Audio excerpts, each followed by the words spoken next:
Napakasarap talaga ng pagkain na ito. Mapaulam man o ipare sa pasta ay talagang napakasarap. At ang mahal din ng isang order nito pag bibili ka. Bukod sa mahal na nga nakakabitin pa ang isang order. Kaya mas maganda talaga na magluto ka na lang sa bahay para buong pamilya mo makakakain pa. At huwag kang mag-alala dahil may madali akong recipe para dito. Garlic Parmesan Chicken Wings. At sa recipe nga na ito ay bida ang chicken wings. So bumili ako ng 1 kilo ng chicken wings at pinahati ko na yan.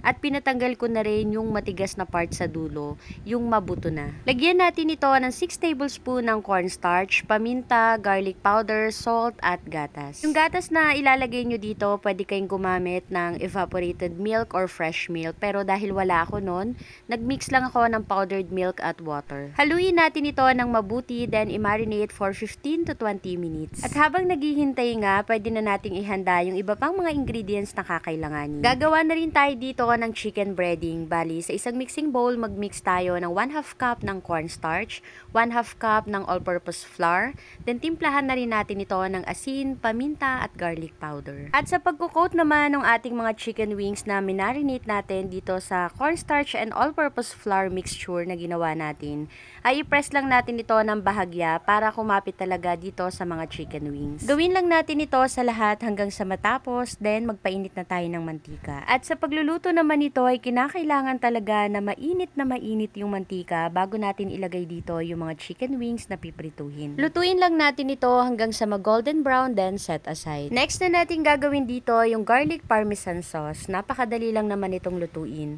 Bali sa isang kawali, maglagay tayo ng 1/2 ng butter at hintayin lang natin itong matunaw.